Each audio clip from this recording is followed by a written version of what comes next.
when you talk about football, football is business, but we have to do it right. Where I'm sitting now, I don't think we have a team now. I will not blame the management. I blame the coaches. They need to stand on their feet and make sure they are building a team for the nation.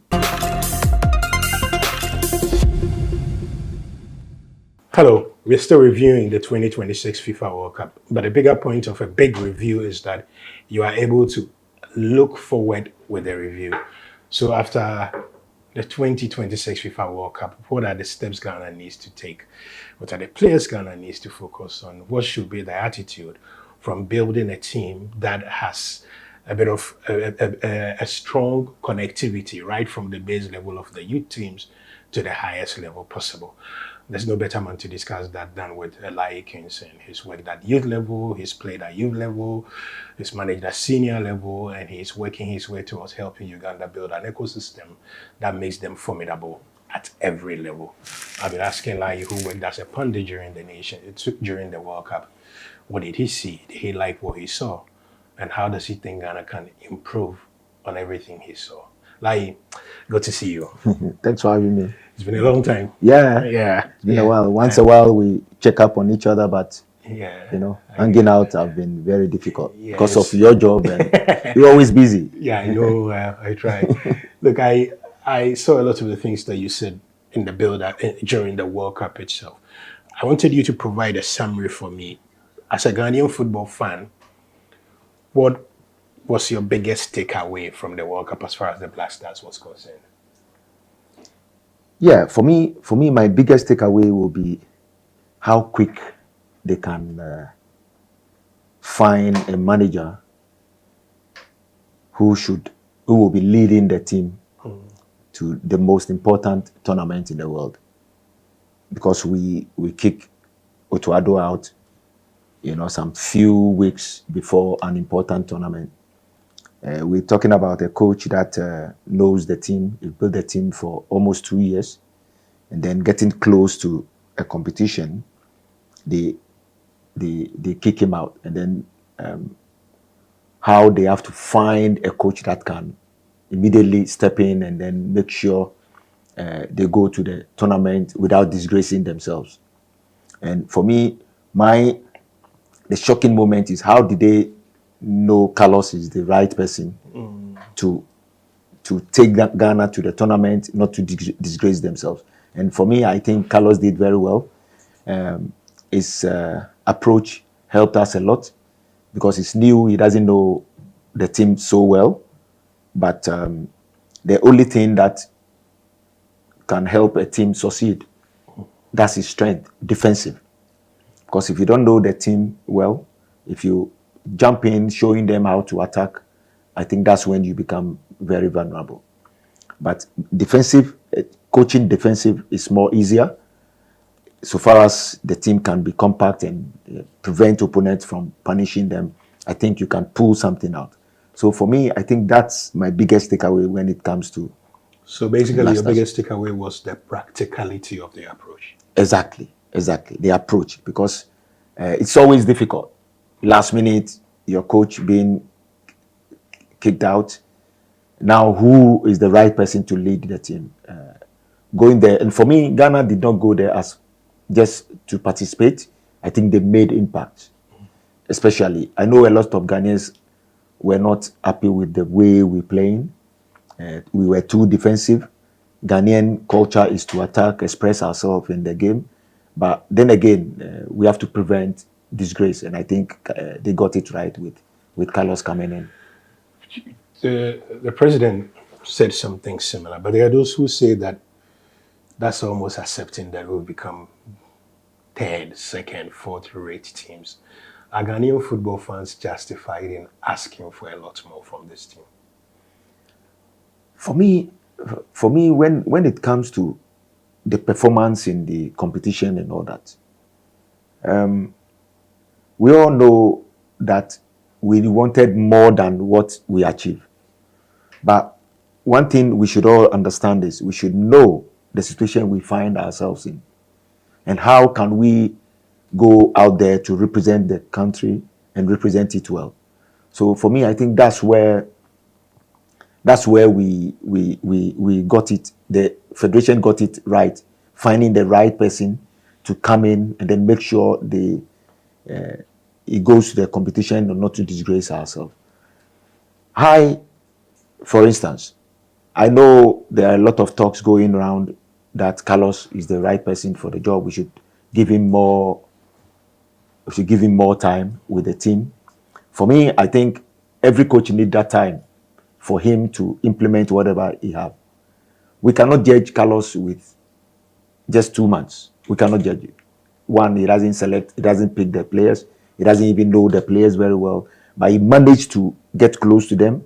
He managed to bring the players to his side. So for me, I give him credit for that because it takes time to build a team. From afar, I did not get opportunity to get close to the team though. But from afar, it looks like he got a grip on the players as soon as possible. He was so smart. He tried to bring 1 or 2 players that he know they are leaders, and using them to bring the players to his side. And when you look at the bench, his demeanor on the bench, his approach with the backroom staff, for me, I think he did very well. It comes with experience, and I think he had that experience to deal with that situation. So it would be very good for us to give him that long term. I heard people saying 2 years. I think 2 years is fair. It's fair with him for us to see what he can do when he have time. The counter argument from some people is that you mentioned it yourself, when you have 4 games in a tournament, you're playing not to lose. It's different from playing to win a Nations Cup, playing to qualify and the rest. And that's where the concern from most people, myself included, comes in. The approach we saw at the World Cup, is this an effective approach going forward for the Black Stars of Ghana? I think for me, where the way I understand the game and where I was brought up as coach, and understanding the current football, the way football is being played currently, I'll give one example. We all know Italians are very defensive team. Yeah. For some time now, they've been struggling to even qualify to major competitions. So that tells you that the game has evolved, that if you don't have the attacking machinery, you will struggle. One, if we are going to, yes, I said we should give him time and see what we can do. But I believe Carlos have an attacking approach. In as much as he's very defensive, he has an attacking approach. Within 2 years, if we give him 2 years, within 2 years, we should see that side of him as well. Picking a coach, for me, picking a coach for the national team, Ghana, we have to look at the type of players we have. That's how we should go and find a coach that can fit into the style of the players that Ghanaians have. For me, I see Ghanaians, we like to express ourselves with the ball. So even though Carlos is now running for the option to take us there, I believe he should adapt or adjust to his approach. And as soon as he does that, he can fit the way a Ghanaian player, when you look at a Ghanaian player. But at the moment, what we saw in the World Cup, I don't think it will help us going forward. If we are going to stick to that, because the game has changed. We've seen a lot of evidence that tells you a team at the World Cup winning, but as soon as they drop to come and defend very low, they always get punished. Yeah. In the case of Egypt, in the case of England, even Argentina, Argentina and France. So for me, teams have got used to how they can unlock teams defending very low. Gone are the days that we have Jose Mourinho will frustrate coaches, teams, sit back, offensive transition, punish, get 1 goal, 2 goals. Now, when you sit back, there are a lot of ways to break opponents defending very low. Coaches have learned how to unlock teams that are defending very low. Yes, sometimes they can get their way, like Ghana against England. But we can all testify that when you study the game well, England could have win that game. Exactly. We just got away with that a little bit. But for me, it would be very nice to see Carlos. If he gets the 2 years, it would be very nice for us to see the other side of his approach. You spoke about the identity, the DNA of the Ghana player. You said it's more attacking oriented. Do you think that there is enough quality at the moment to go on that approach? Because somebody could argue that we've seen that approach. We saw it under Otuado, it didn't help. We saw it under Kwesi Appiah, it was still the semi-final. That we've seen it since 1982. So basically 45 odd years, and it's still not brought us, taking us to the promised land that we so badly want to get to, Nations Cup. Doesn't that justify a change in approach? Yes, we need to look. I've said it over and over again.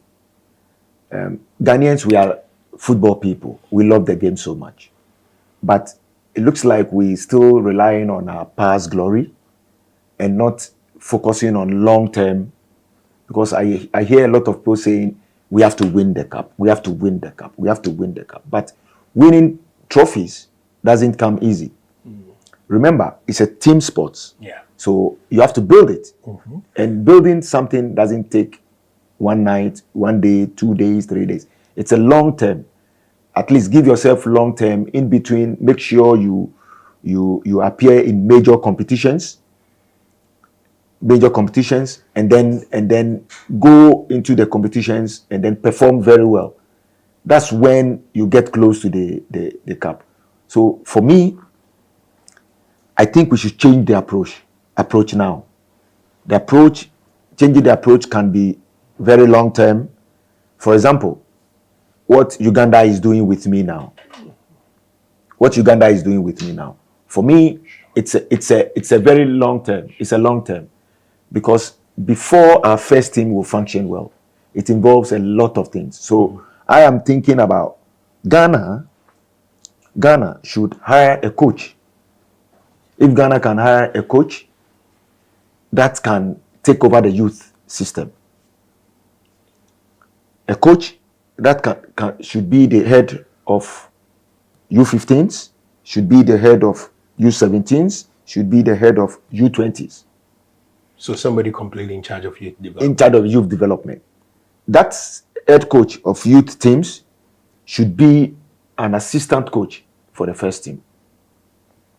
So now you have 3 groups. The U20s, U17s, they will be the main focus. Within 2 years between them, U20s, they should be 18, 19 to be able to play there. U17, 16, 17. Yeah. So that 2 groups, within 2 years, definitely 70 to 80% should be able to do what? Playing for the first playing for the first team. So in this situation, if the youth coach is close to the first team, for 2 years, 2 years is, and that youth coach need to be given 5 years contract. At least 5 years. That's the project. That's the idea that, in my opinion, that is going to help us going forward. So you give him 5 years. Now, for example, Carlos is the head coach of the Black Stars. He's signed 2 years. You hire the youth coach, U20, U17s, U15s, head coach. U15s, different backroom staff. U17s, different backroom staff. U20, different backroom staff. The reason why I'm saying that is to be able to educate other coaches that can follow the footsteps, that believes in that. Now, after 2 years, the head coach of the youth teams have been close to the first team for 2 years. Yeah. Now, the players from U17s, players from U20s, now they are growing, they are maturing, they are getting to the first team. If Carlos doesn't continue, automatically you have a first team coach, head coach for the first team. Yeah, somebody who knows the system. Who knows the system, who has been close to the first team. At the same time, he is in charge of the youth system. He makes sure the same style of play with the U15s, the same identity with the U17s, the same identity with the U20s. Now, if let's say Carlos doesn't continue, you already have a first team coach. Now, the backroom staff, the first assistant, second assistant coaches that is mentoring there, one of them, if he's capable of taking care of the youth system, which he's been around the youth coach for a long time, he should also pick something. Then you leave him in charge there. Then that's when the let's say the progression and the transition will be very smooth. What I'm saying now is something that I learned through my journey and the study Right to Dream Academy, the way it works. Why can't we put the same thing into our national team? For me, I think that's the way forward. Than for us to wait, and then when there is a competition, we go bring player from there, left, right, center, put them together for a few weeks, go and play tournaments. You go there, you perform, you can perform, but results, it will be very difficult. I'm going to ask you something. So you were part of the generation that qualified for the first World Cup, that played in every Nations Cup from home soil to 2017, and in that period reached every semi-final of the tournament. Did we go to sleep in that period? Did we lose? Did we lose our foresight around that time? Did it get so much into our heads that we forgot that you needed to prepare for drier days? I think we lost it. We were doing so well from 1995, 97, 99. We were doing so well with it. And when you watch the team that qualified Ghana to the first ever World Cup 2006, there are three generations. We're looking at 1995 to 95, 97 group. Then you're looking at 99 and 2001 group. And then they are the group generations that qualified us to our first ever World Cup. So you look at likes of Stephen Appiah. Stephen Appiah was with the 1995 group. And then under 17, myself under 1997. Under 17, myself, Atram. You're looking at Atram, John Pencils, and all those people too were John Mensah's group 2001, Michael Essien, Sule Muntari, 1999 Derek, and all those were 1999. So when you watch it, it's like three generations. And three generations that we've known each other for a long time. We've been around the national teams. If we are in the U15s, U17s, I can see my Calicians. They are U15s. I saw them. We stay in the same camp, Winneba. I saw 95 group when they were in Ecuador. They going to Ecuador. I was the U15 at the U15s. So I saw them. We all train at the same place. We stay at the same place. So we have that family. You become friends. Friends. So at the time that we got to the first team, we know each other. So I always say we have coaches, but we were the ones doing the job on the field for them. Coaches that coached us. I don't know whether now coaches that coach us are fathers. They are like fatherly figure for us. But for us, because we know each other, we like expressing ourselves. So for me, it's right about time for us to think about long term now, and stop getting up and then going to call players randomly to come and play in our first national team. First team, we need to have project players through the youth system. Then we can get close to winning something. We can go and win it. But where is the consistency in you winning it? Look at the Spanish team. Typical example, De La Fuente. It's been through their youth system. So results doesn't lie. Achievement will not lie if you've not worked towards it. So at this time around, that is taking the first team. Almost 90% of the boys in the first team are his boys. So that's the development. So for me, I think this is something that we should look at, and also how we should be careful how we call players to play in our first team. What do you think is the problem with the way we call players into the first team? For me, if I've been given the opportunity to be Black Stars coach now, I will look at so many factors before you qualify to play for the senior team. First of all, which level are you playing in? Yeah. Your team and the level of league that you are playing, competition that you are playing in. It's very important. First, a first team, a senior national team coach, a senior national team player should be playing, at least our target should be like top 10 football countries. Top 10 leagues, let me say top 10 leagues. Unless if you are outside top 10 leagues, you must be extraordinary. So we focus on that. Then 2, are the players regular, playing actively? Not making the squad, but getting minutes. 1, starting, getting minutes week in, week out, and you look at the form of the players. That's how come you can invite the players or the player is qualified. Doing this? I don't think so. I don't think so, because you can see when you check most of the players, most of them are bench warmers, sorry to say, and it's real. They are bench warmers in their clubs. And when you watch other teams that got close to the World Cup, let's say top 4, almost all the players, even players on the bench, they are regular playing actively in their clubs. So you cannot take anything away from an active player and the player who is inactive. You can take, if the player who is active and the player who is inactive goes to play in the same team, automatically it will show, to show the form. Because the more you play, the more your value and then your skill grows. The Black Stars issue is something that worries a lot of people. It worries me because it's our source of income. It worries me because it's a lot of things bunched into that. When you were watching us off the back of the World Cup, a lot of people say that we've almost become, it's like we've become beholden to a particular group of players. Yeah.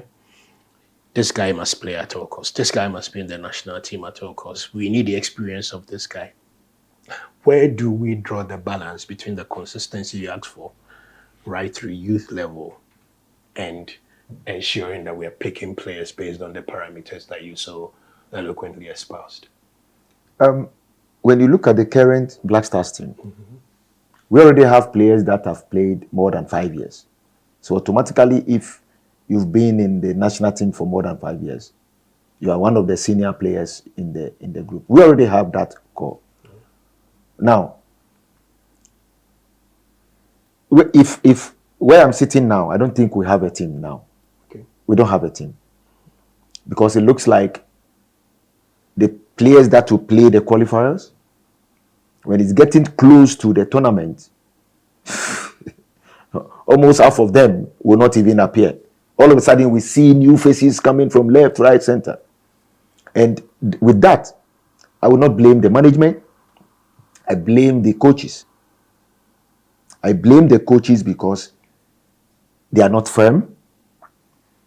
Because I don't understand why you should justify or play qualification with group of players and then getting close to the tournament and you start to bring new players. Then you are not building anything.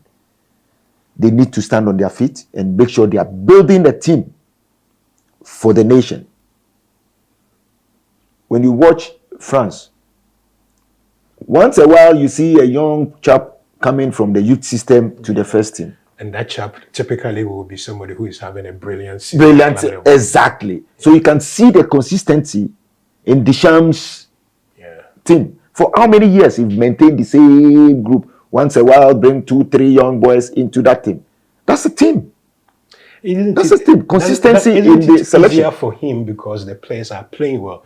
Because say, for instance, with the Ghana team, if you were going to do the same thing, You're likely not calling a Kamadin, you may not call a Niamen. Isn't that the problem with us, that too many of our players are not doing as well as they should be doing at club level? Okay, so when you watch all these French players that we're talking about, Yeah. it's about good management. Okay. Putting players in right places, making sure they get the right education, making sure you put them in right teams that can help them. Let me give you one example. Even coaches, countries build coaches. Let's take Germany, for instance. Klopp, Tuchel. All of them is the country that built them. Yeah. Take them through coaching education, and then after that, what did they do?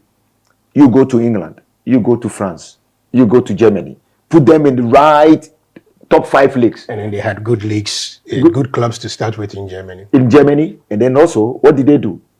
They bring their players, signed to national players that they know this is project for the country. Go to England, go sign two from Tuchel. You think that's a national project? It's a project. Trust me, nobody can tell me it's not a project. And you can see that, tell that it's paying off. It's paying off. It's paying off. So it's about right time we also have that mindset, not to think that, oh, this guy is my friend, let me help him. You ask yourself, is he competent enough to hold that space? Is your fear that individualism, or more like what people stand to benefit from national team, overshadows the greater good of the nation? Is that your biggest fear? Is that something that, and I get a sense sometimes when you speak that that's something that you took away from the under-17s, that's never left your line of thought? Is that correct? Yeah, for me, look, when you talk about football, football is business, but we have to do it right. I keep saying that you can take a rotten tomatoes to the market. You sell it though. You sell it. But the value will not be the same. You won't get the same amount of money if you take the right tomatoes to the market.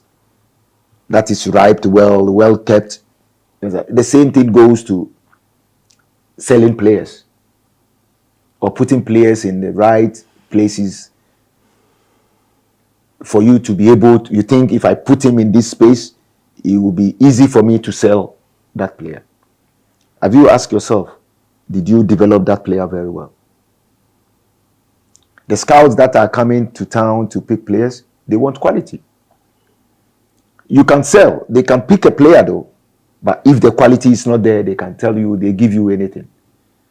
And after that, when they put the players in Europe, sorry to say, they're thinking about how much they've invested in now. But they are not thinking about the progression of what? The player. The player. They are not making sure that the agent that is picking the player, where is he taking him? In 2-3 years, where do I want to see that player? Push them out there, come and sit back. Basically profit over every long-term plan. Exactly. So for me, my advice to them is business that they are doing. They are investing. But when you invest, make sure you invest well so that you get right product. And when you put that product to the market too, don't just leave it. Try to still monitor it, make sure it's in the right place that can come back and help the country as well. So for me, these are some of the things that if we can pay particular attention to, I think can also help us. So you worked in the Right to Dream system in Ghana, and then you worked in the youth system in the United States. You're working in the youth system in Uganda. If I asked you 3 top things that we can learn from these various places, what would you say they are? First of all, one, we will all say the approach. The first thing can be the development first. The development. Yeah. Because all these places that you've mentioned, they focus more on development. Yeah. And whilst you are developing a group of players, you should have at least a project players among the system. Project players, that doesn't mean you treat them differently, but you pay particular attention to them. You've seen the talent, you've seen the strength that they have, and then you make sure you nurture that player very well to bring the best out of him. That's a project player. We all have those projects. Dami Yama, all those players are project players. They grew up with a lot of young players, but at the end of the day, because it's a project, they have to make sure Everybody it gets pays to attention. They have to make sure that it gets there. All those places, they do that. For example, I'm not surprised Nuama made it. I'm not surprised Kudus Mohamed made it. So all these players that I've mentioned their names, they are all project players. So I write to him, they said, these boys are special. We're going to find a way around them. Exactly. Marketing wise, they make sure they are well coached, and then they have a pathway, proper pathway. They know. For example, when Kudus have to go to Ajax, Liverpool was there. Everything was ready, boom, boom. But the project said, no, it's not going to Liverpool. Go to Ajax first. You develop better. You develop better. You understand me? So these are some of the things that, for me, if I'm going to advise them, 3 things that I will tell them. 1, develop your players very well. First of all, before you develop a player, you should have something that can guide that development. We need to focus on that, do that, and then also make sure we direct the players' pathway. We don't just put him out there and then leave them. And make sure we put the right coaches at the right positions that we believe they can help them. So these are the things that if we can put that thing in place, I think it's going to help us a lot.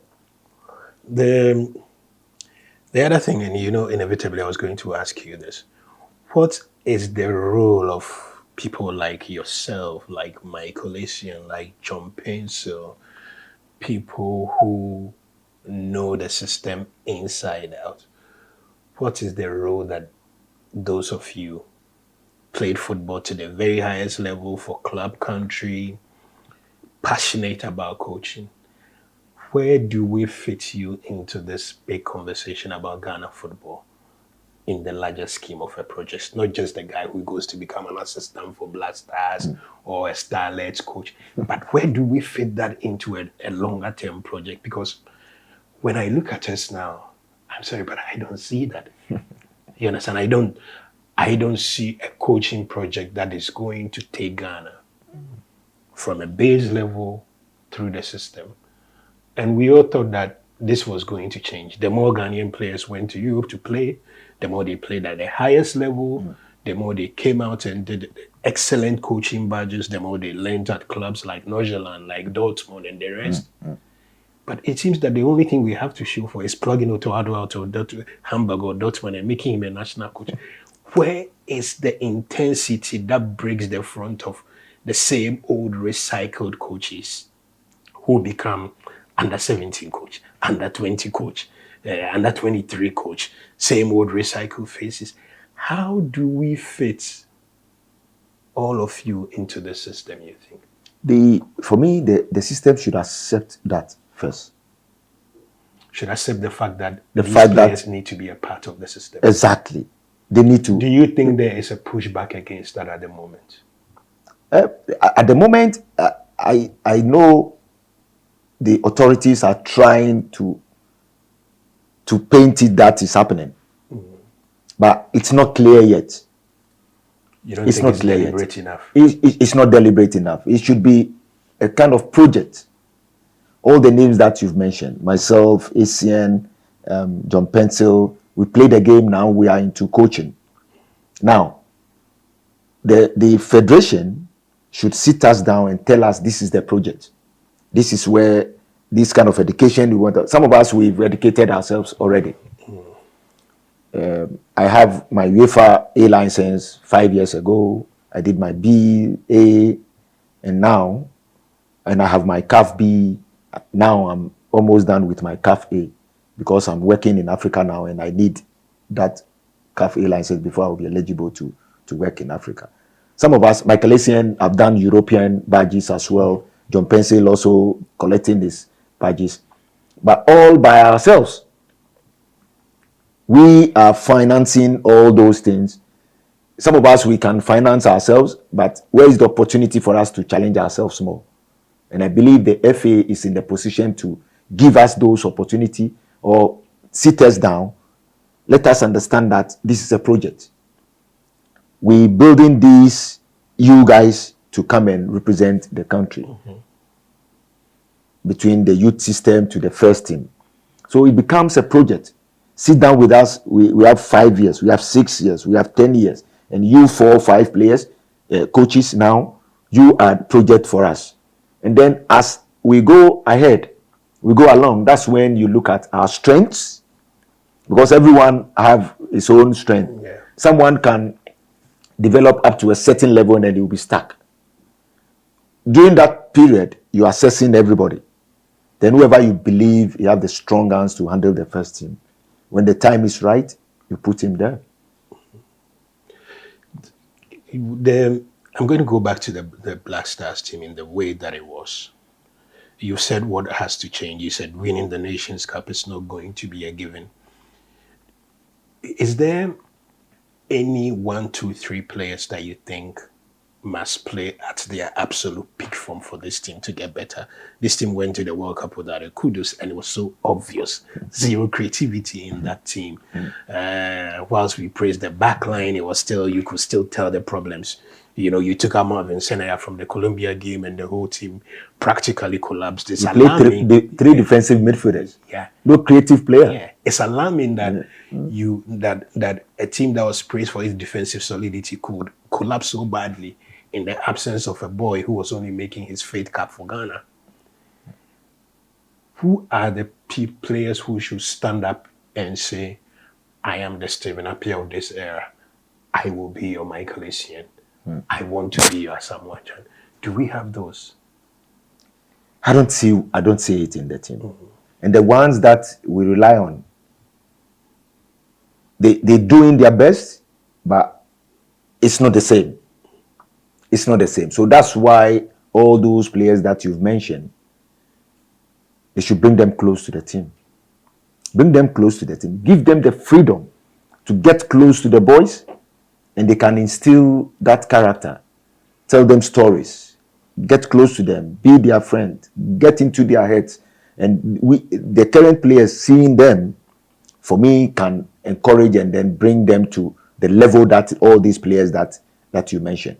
At the moment, I can say Pate is the most senior player in the team. He played football to the highest level, and he's still playing football to the highest level. And you can tell anytime he's present, you have him in the team. You can clearly see the difference. But one thing we should know: him alone cannot do everything.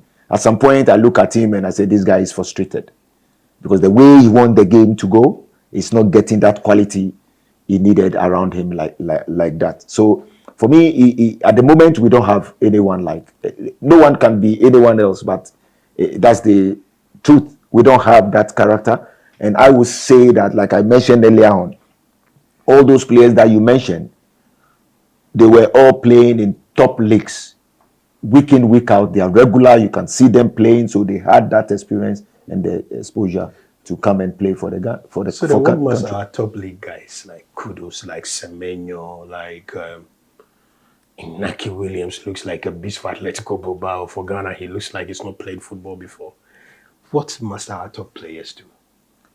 For me, it's the style, and all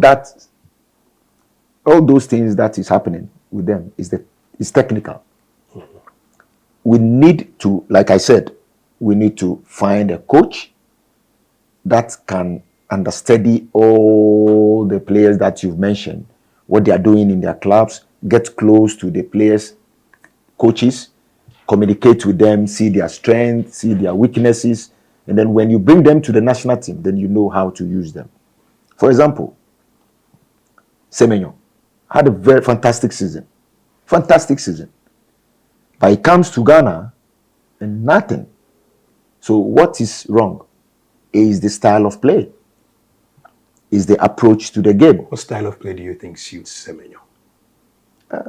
Because he's going to be a big boy for a long time. We might as well get the best out of him. It's really frustrating. Attacking football will help him a lot.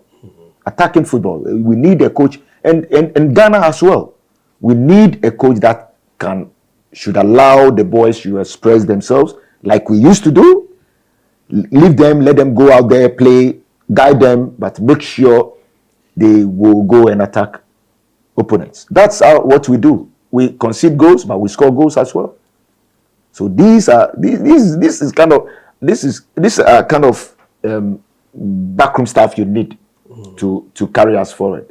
You have player like Nyaki Williams, you made mention, Nuama, what do you call it? Kamaldeen. They are all attacking minded.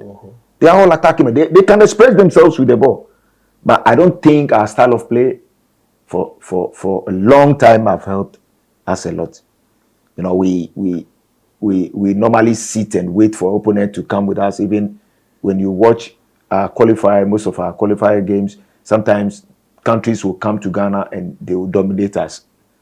That has not happened. Like for a long time, in our time, it won't happen like that. We always make sure we are in charge of the game, but it's not there. But it all comes down to the technical team, what they are bringing on, their game plan to the game, their approach to the game.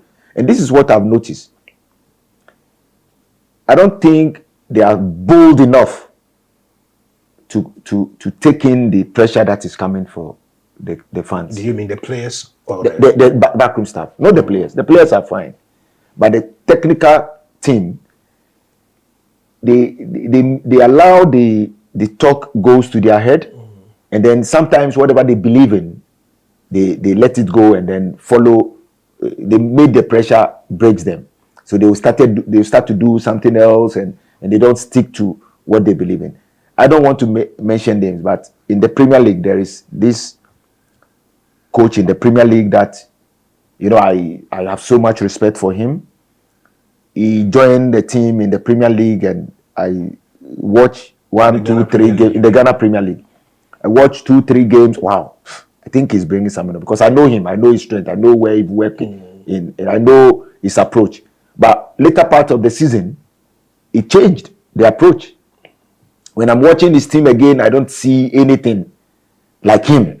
So for me, I believe he allowed himself to be changed by the pressure coming from the supporters and all that. So I think that's what I've worried the previous coaches that have come. I believe in believing in whatever you have and bringing it on. If it works, fine. If it doesn't work, too, you think about it and try to improve it. So for me, that's where we lack it. There are a lot of people who are also blaming the problems we're in now and the quality of players on the death of coast football. And some say the over-polished approach of academies. Where do you find a balance? Because you've got to find a balance. You've got to find a balance between the Takashi, the intensity, the players for whom football is a matter of life and death, to those ones who are brought up in a system that's so polished, so nice, everything is available, your pathway is drawn clearly. Where do you draw the line in that? For me to learn how to play football is to play. Learning how to play football is to play. All of us, we keep playing. We keep playing. We wake up early morning, we keep playing in the neighborhood. You see small places, we play. There are so many skills that I learned on my own. I just created it. There are so many things that I was doing in my time that I learned by myself. I created it myself. There are so many situations that, but I did that by what? Playing football. But recently, like you said, academy, everybody gets something, 2, 3 balls. Oh, I'm setting up an academy. 2, 3 days, they leave them one side. Yeah. Now, most of the free spaces that kids will go and play, like maybe in my neighborhood, I have like 3, 4, 5 places that one person will bring ball, bring his friends together, we play. You go here, if it's full, sometimes they will adjust. Oh, push your goal that side, turn it this way. You see people playing football. Now, it's not there anymore. Now, we can say that life is changing, you know, we're improving, in life. But then again, where we should focus more on is to educating people that can educate the players. Yeah. I don't think we have enough well qualified coaches that can develop players. And most of the coaches now, or the team owners, the moment they started doing football, they're thinking about what they can get from it. In our time, most of our team managers, our team masters, they did it as charity. They were not expecting nothing. They just love the game. They just want to bring young boys around, put football there, let them play for fun. Sometimes if they have something, they give us something. But if they don't have, we go home. And we were also happy to come and play. So back in the days, it's charity for the team masters. Yeah. They don't have anything. They will go and hustle, come small money, do food for us, we eat together, we go our homes. But now we don't have it. So for me, I think this is also a huge factor. That's why we're struggling to find the right players to go through the ranks. We need to educate the coaches. The coaches should be competent enough to take over teams. Do you think football education, coaching education in Ghana is right now? I see all these CAF licenses, this, that, and you've attended a few. I've seen a lot of your players. Is it on track? Yeah, I think for now they've improved it a lot. They've done a lot of courses. So for me, the federation and the directorate have done very well, bringing a lot of courses, introducing a lot of courses, encouraging people to go and run the course. But then again, they've made it possible for you to go to the course.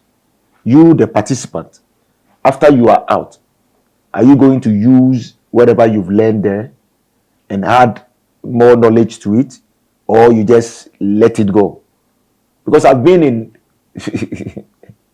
CAF courses. All my CAF courses is run in Ghana. Mm-hmm. And sometimes I listen to some of my colleagues and it looks like they are not even ready to learn anything. All they think is get the certificate and go. I will encourage them and urge them that they should focus more. All of us, whatever we have now is the focus that we had sitting in class and going out there to implement it. That's basically people are looking for the certificate to go and find the next coaching job. Exactly. Instead of focusing on the content and how to understand what they are being taught, they are in a hurry to get the certificate and go out there. And then as soon as you go there, whatever they've learned, after 1 month, 2 months, I guarantee you, if you take him through that again, it's gone. It's gone. Unlike me, for instance, I joined Right to Dream. They gave me a style of play book like this. And I will tell you, that's what inspired me. That's what, if you work with Right to Dream, or you know how Right to Dream play, if you see my team play, you see exactly the DNA. So basically, the day you joined Right to Dream, they said, this is how we play. Yes, this is how we play. That's it. Did you get one when you went to the Starlets? With the under-17s? I don't think so. In my time with the U17s, it's the Right to Dream concept I'm using. Right to Dream inspired me. So my style of play, everything is the way Right to Dream and FC Northland play. So basically everybody goes to the national team with their own ideas. What's the link that, you said the link that needs to exist between the youth teams and the senior teams? Have you seen anything like that already? Should the national coach and the U17, U20, U23, the under-15 coach, should there be a bit more intersection in the way these coaches work? Yeah, definitely. But I don't see that at the moment. When is the last time you see all the youth coaches, they meeting to even evaluate the way they wanted to play? Or maybe do a little workshop, all youth national team coaches stay together, a workshop, do presentation. Then you look at it, oh, wow. Maybe what he's doing, he's doing something right. I can pick 1 or 2 things to also beef up. That's how we can grow. I don't know whether they've done it, but I don't think they've done even one. But if not, I think that is going to help them. The most important thing is find one coach that will head all the youth teams. Assistant coaches, backroom staff, it can change, but one person that you know this is his style of play, this style of play can help us. If GFA have a style of play or DNA, give it to that coach. This is how we want our youth teams to play. And you make sure your technical director is overseeing if the coach is using the same style of play within the, or coaching the same style of play. I think that's the only way we can have future. My final question to you will be, is there hope?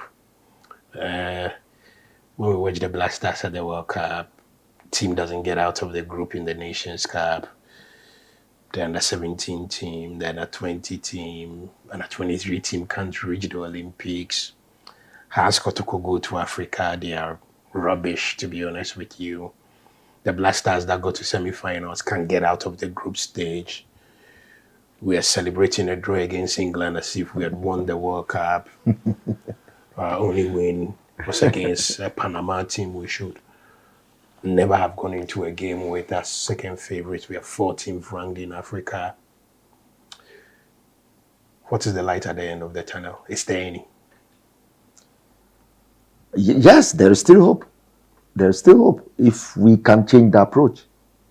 But if we remain the same approach, I don't think there is light out there. We keep going back and forth, back and forth, back and forth. We need to sit back and find the right approach. The right approach, I've mentioned some few. If we can approach it that way, have a long-term plan, there is hope. If there is hope for, you can see hope for Cape Verde coming into tournament first time and look at the impact. Look at the kind of football they played. Just look at the kind of football they played. Fearless football. A country that nobody believes they can do something. The reason is, like 2006, we met Cape Verde. We were sleeping in the plane. Easy. But today, they even beat us in the AFCON in Ivory Coast, right? Yeah. 2001. Yeah. They beat us. Yeah. Cape Verde, in our time, we sleep, play, easy. Which means they're doing something right.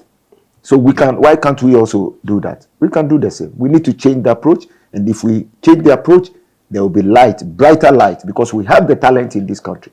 What role would you be prepared to play in carrying that torch to the light? You know, people behind at the back, they've studied me. They know my strength. They know what I can do, right? They know what I can do. So I believe the moment they feel I'm the right fit for that role, why not? Because Uganda saw me from afar, and they believe I'm the right fit for that role. Head coach of all the youth national teams, U20, U17s, U15s. Uganda saw that in me. This guy can do that for us. And they poached me.